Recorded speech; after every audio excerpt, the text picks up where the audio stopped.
가고 있다가 어떤 아주머니께서 예쁜 그 유모차를 이렇게 끌고 가시는 걸 봤습니다. 그래서 그 유모차 안에 얼마나 또 예쁜 아기가 있나 싶어서, 요즘 아기가 보는 게 귀하지 않습니까? 가지고 그래 빼꼼히 보니까 눈을 말똥말똥하면서 개 한 마리가 저를 딱 쳐다보고 있는 거예요. 그래가지고 놀래라 하면서 이렇게 했는데, 웬 강아지 한 마리가 사람같이 옷을 입고 저를 쳐다보는 겁니다. 그 눈빛을 보니까 남 목사 걸어가나 나는 타고 간다, 이런 눈빛을 저를 쳐다보는 것 같더라고요. 또 시내에 가다 보니까 어떤 젊은 여자 청년이었던 것 같은데, 어떤 가방을 메는데 그 가방에 보니까 뒷부분에 투명하게 이렇게 되어 있더라고요. 가지고 투명하게 되시니까 뭐가 있나 싶어 또 요래 보니까 고양이 한 마리가 뽀금 이렇게 내는 겁니다. 제 어릴 때는 뭐 이런 게 없었습니다. 뭐 무조건 강아지 이름은 무조건 메리 해피라 하고 그냥 쇠줄 매가지고 그냥 끌고 다니고 뭐 그렇게 했던 것 같은데, 요즘은 동물을 굉장히 이렇게 아끼고 사랑해주는 그런 시대인 것 같습니다. 사랑 여러분, 제가 이 얘기를 하는 이유는 뭐냐면, 오늘날 많은 현대인들이 동물을 가족처럼 여기는 시대가 왔다는 거죠. 이러한 현대인들에게 오늘 본문에 나오는 이 번제단을 본다면 상당히 혐오스럽게 여기거나 시위를 할 겁니다. 왜냐하면 이 번제단은 짐승을 잡아서 불로 태우는 것이기 때문에 그런 거죠. 한번 상상을 해보십시오. 짐승을 잡아서 피가 흐르는 모습, 그리고 그것을 활활 타오르는 그 짐승을 불에 태우는 모습, 냄새와 수많은 짐승들이 그 번제단 앞에서 죽어가는 모습, 오늘날 현대인들이 가장 혐오스럽게 여기는 것이 이 번제단으로 여기지 않겠습니까? 특히 그 짐승들을 먹기 위해서 하는 것도 아니고 불에 태우기 위해서 죽이는 겁니다.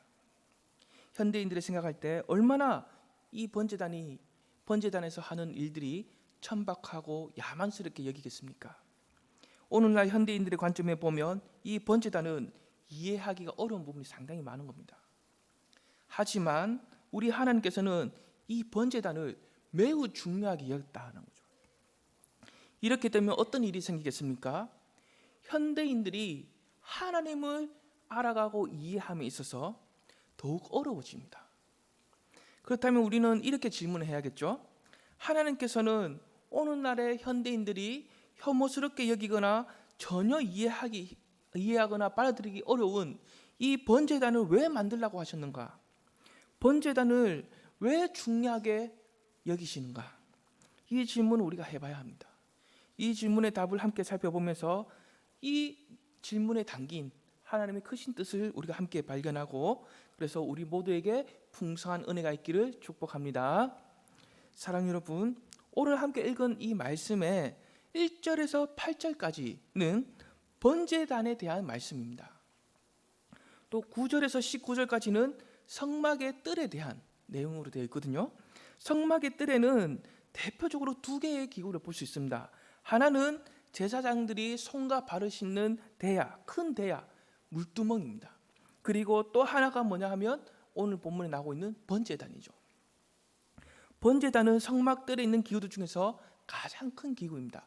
그래서 성막 문에 딱 들어가면 가장 눈에 딱 띄게 되어 있는 거죠. 그래서 예배자가 성막의 입구로 들어가는 순간 가장 눈에 띄는 것이 번제단이고, 1절을 보십시오. 번제단의 규모가 나오는데요, 길이 너비가 각각 5규빗이라고 되어 있는데, 이 5규빗은 약 2m 정도 됩니다. 그리고 높이가 3규빗으로 되어 있는데 1.35cm 정도 됩니다. 자, 번제단 재료로 보시면 또 조각목으로 되어 있다 했죠. 그 조각목에다가 노스로 싸서 만든 겁니다. 사진 1번을 보시면 이렇게 생겼습니다. 자, 뿔도 4개가 있고 높이 3규빗 1.5m, 또 2.5m, 2.5m, 5규빗, 5규빗 이런 모양으로 생겼습니다. 그리고 사진 또 2번을 보시면 자, 이렇게 제사장들이 이제 불을 지피면서 그 위에다가 이제 짐승을 태우는 이제 그 모형입니다. 네, 사랑 여러분, 여기서 참 재밌는 게 있는데요. 참 재밌는 것은 그동안 성막의 안에 있는 기구들은 뭘로 쌌습니까? 순금으로 둘러쌌죠. 아니면 순금 자체로 재료로 사용했습니다. 하지만 이제는 성막 밖으로 나와서는 성막 뜰로 나오게 되면서 금이 아닌 놋으로 만들게 되었다는 거죠. 너무나 큰 차이가 나지 않습니까? 금과 놋. 저는 금을 가지고 싶은데 금과 놋으로 정말 많은 차이가 나는 거거든요. 그렇다면 그 이유가 무엇입니까? 성막 안의 특히 지성소는 무엇을 의미합니까? 하나님이 임재하는 장소를 의미합니다. 거룩하신 하나님께서 임재하시고 거하시는 장소를 의미하죠. 그래서 이스라엘 백성들이 성막 안은 금으로 만들어 가는 것, 이것은 너무나 합당한 겁니다. 그런데 19절을 보십시오. 성소 밖에, 즉 성막들에 있는 모든 기구들은 놋으로 만들게 됩니다. 사랑하는 여러분, 이스라엘 백성들이 광야에 있을 때 놋과 관련해서 아주 중요한 사건이 하나 있죠. 무엇입니까? 민수기 21장 나오는 무슨 뱀 사건입니까? 놋뱀 사건이 있습니다. 이스라엘 백성들이 광야에서 하나님과 모세를 원망했을 때 하나님께서는 그들에게 불뱀을 보내시죠. 백성들은 그 불뱀에 물려서 큰 고통과 죽음을 경험하게 됩니다. 하지만 장대 위에 달린 그 놋뱀을 보게 되면, 놋으로 만든 그 뱀을 보게 되면 누구든지 살아나더라는 거죠. 여기서 불뱀은 하나님 앞에서 지은 죄가 얼마나 치명적이고 파괴적인지 그대로 나타내주고 보여주는 겁니다. 그러므로 이스라엘 백성들은 자신의 죄가 얼마나 치명적이고 파괴적인지 그 불뱀에 물림으로써 알게 되는 거죠. 그 뱀에 물리기 전까지는 내 죄가 얼마나 치명적인지 알 수가 없습니다. 그러나 그 불뱀에 물리니까 죽겠다, 정말 아파 죽겠다 하면서 그 죄의 고통을 알게 되는 겁니다. 그때서야 비로소 죄의 삭시 사망이구나, 죄는 이렇게 고통스러운 거구나 하면서 알게 되는 거죠. 그렇다면 놋뱀은 또 어떤 의미가 있습니까? 요한복음 3장 14절에 보시면 주님께서 이렇게 말씀하십니다. 모세가 광야에서 뱀을 든 것 같이 인자도 들려야 하리니. 모세가 들었던 그 놋뱀을 주님께서는 말씀하시기를 자기 자신에게 비유하고 계신다는 거죠. 여기서 우리가 알 수 있는 것은 그 놋뱀은 예수 그리스도를 예표하는 겁니다. 즉 놋뱀을 쳐다보는 자마다 생명을 얻었던 것처럼 십자가에 달려 돌아가신 그 예수 그리스도를 믿음으로 바라보면 영생을 얻게 된다는 거죠. 사랑하는 여러분, 여기서 우리는 중요한 사실을 발견하게 됩니다. 그것은 바로 이 놋뱀이 자기 백성을 위해서 저주와 심판을 받으시는 그 예수 그리스도를 예표한다는 거죠. 이러한 의미에서 성막들에 있는 기구들을 놋으로 만들라라고 하셨다는 겁니다. 물론 조각목으로 만든 이 번제단이 뜨거운 불을 견디기 위해서 놋으로 만드는 것도 그러한 이유도 있었습니다. 하지만 이것도 역시 불같은 하나님의 심판을 견디는, 즉 십자가를 견디신 주님의 능력을 예표한다는 거죠. 사랑하는 여러분, 2절을 보시면 번제단 네 모퉁이에 무엇을 만들라고 합니까? 뿔을 만들라고 합니다. 뿔. 이 뿔의 일반적인 기능은 재물을 묶어서 뿔에 또 고정을 시키는 그러한 역할을 했습니다. 그리고 영적인 기능에는 어떠한 힘을 상징합니다. 이와 관련해서 시편 18장 2절을 보시면 다윗이 하나님을 부를 때 어떻게 부르냐면 이렇게 부릅니다. 나의 구원의 뿌리시오, 나의 산성이시로다. 나의 구원의 뿌리시오. 하나님을 나의 구원의 뿌리시오라고 부릅니다. 이와 관련된 예가 아도니아가 제단의 뿔을 잡았던 사건, 그것이 있습니다. 자, 아도니아는 다윗을 이어서 스스로 왕을 되려고 하는 반역을 일으키려고 했습니다. 하지만 다윗을 이어서 누가 왕이 되었습니까? 솔로몬이 되었죠. 솔로몬이 왕이 되는 순간 이 아도니아는 어떻게 반응합니까? 열왕기상 1장 50절에서 51절 우리 한번 함께 읽어볼까요? 시작.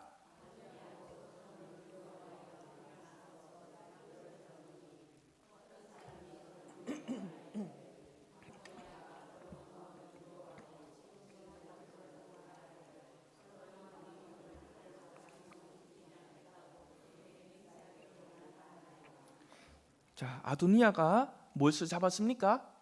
제단의 뿔을 잡았죠. 제단의 뿔을 잡은 후에 솔로몬에게 살려달라고 요청합니다. 또 이어서 열왕기상 1장 5장 33절을 보십시오. 솔로몬이 어떻게 반응합니까? 함께 읽어보겠습니다. 사람을 보내어 그를 제단에 이끌어내리니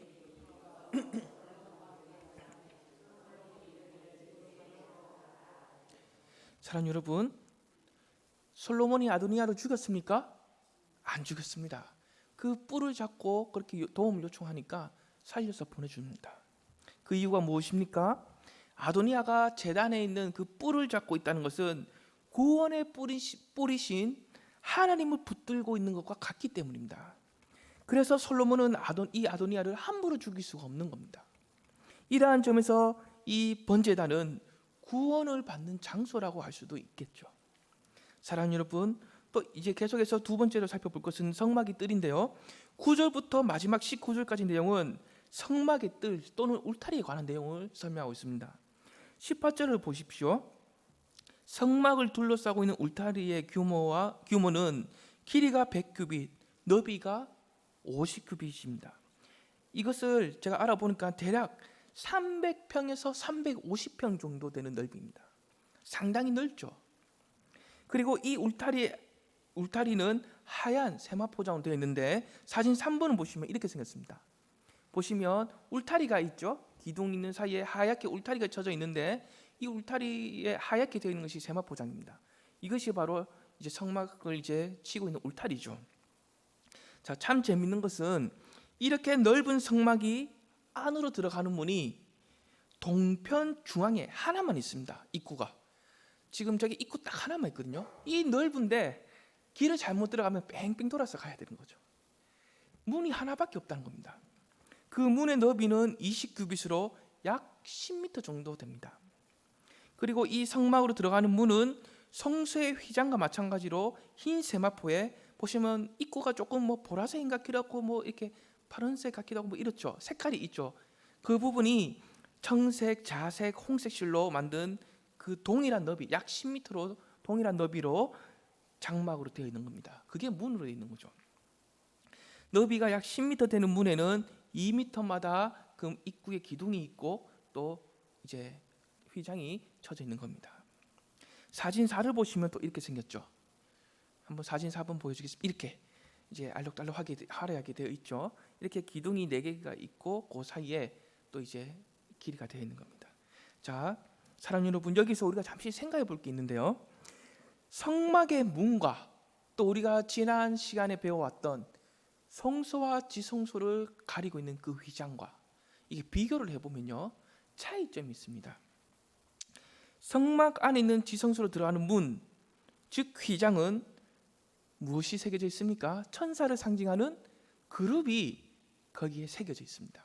그런데 이 천사를 상징하는 그룹이 새겨졌다는 것은 하나님께서 허락하신 제사장 외에는 아무도 함부로 그 지성소에 들어올 수 없다라는 것을 상징합니다. 하지만 성막의 문은 어떻습니까? 방금 봤던 성막의 문에는 그 휘장에는 천사를 상징하는 그룹이 새겨져 있지 않습니다.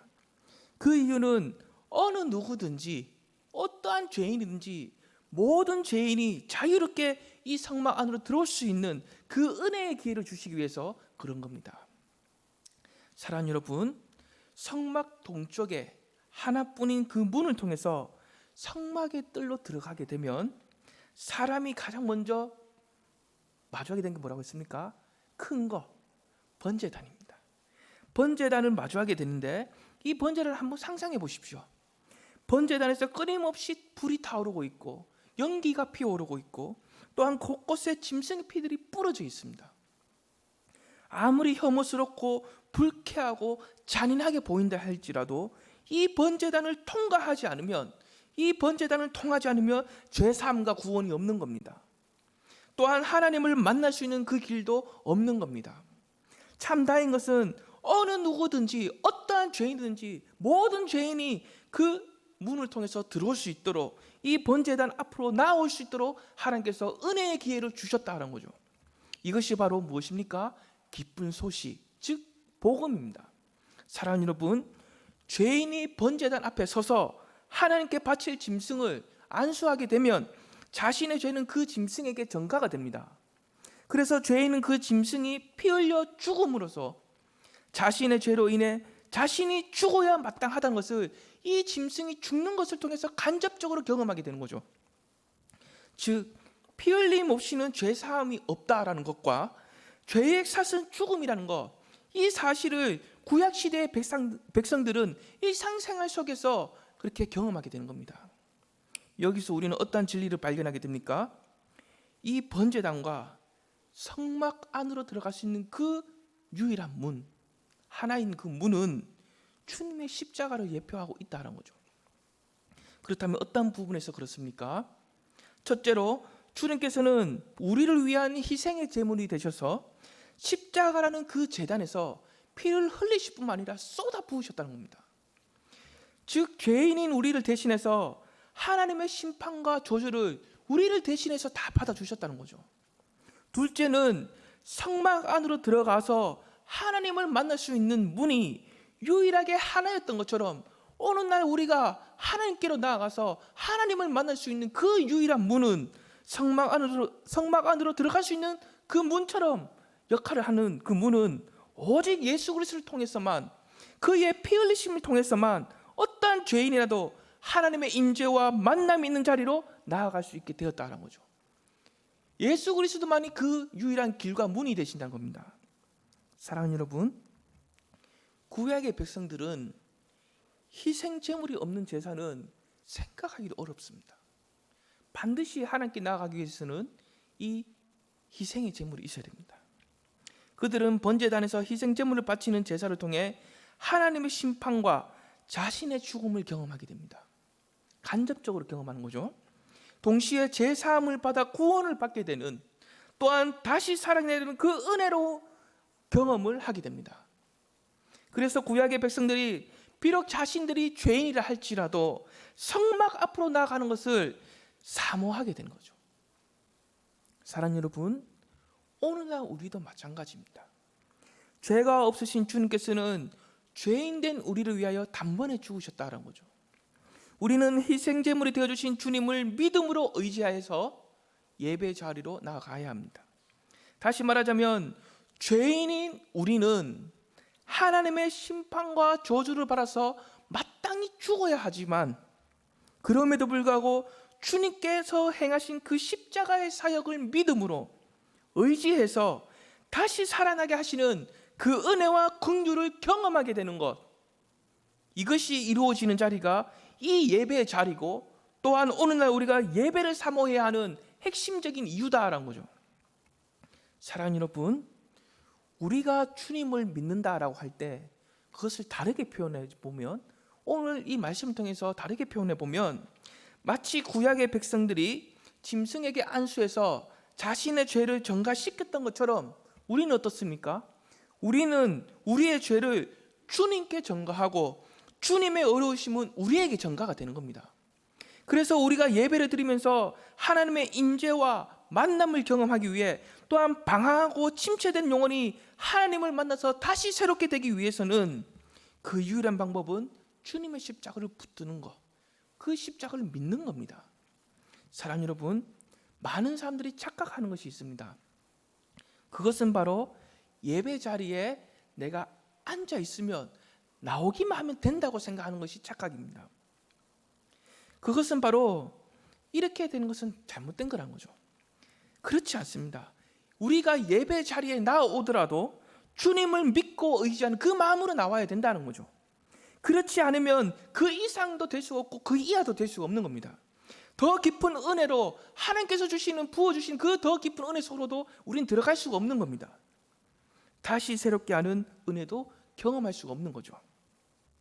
우리가 하나님께 나와 예배를 드릴 때 주님을 믿음으로 의지하고, 그래서 주님과 함께 죽는 그 은혜를 경험해야, 그 은혜를 경험하고 지나서야, 그 과정을 통과해야만 주님과 함께 다시 살아나는 하나님의 임재와 기쁜 만남으로 들어가는 그 은혜를 다시 경험하게 되는 겁니다.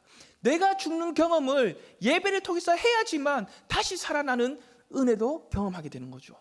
내가 예배 시간에 죽지 않고는 살아나는 은혜는 없습니다.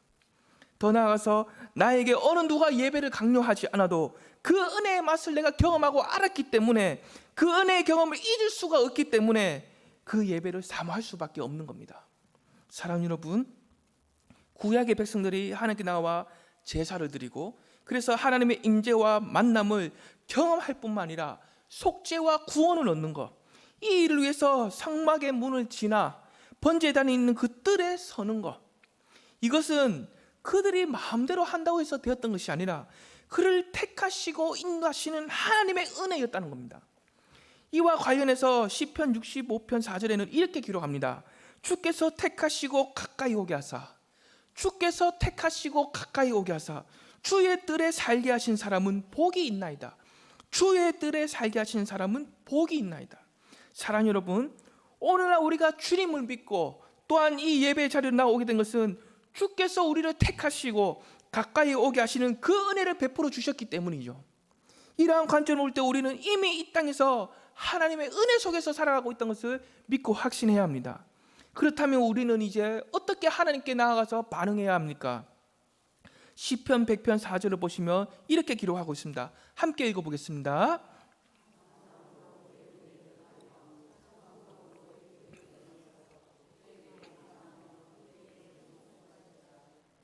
사랑하는 여러분, 하나님께서 우리를 택하시고 성막의 문이 되시는 예수 그리스도를 지나 예배 자리로 나오게 하신 그 하나님 은혜에 우리는 감사하고 또 감사를 해야 합니다. 이것이 바로 하나님께서 성막 뜰에 있는 문을 하나만 만드신 것과 그 성막 뜰에 번제단을 만들어 놓으신 이유이죠. 이것은 혐오스러운 것도 아니고 은혜입니다. 우리 모두가 이 사실을 잘 기억하고 늘 하나님께 감사하며 살아갈 수 있는 저와 여러분이 될 수 있기를 축복합니다. 기도하겠습니다. 자비롭고 은혜가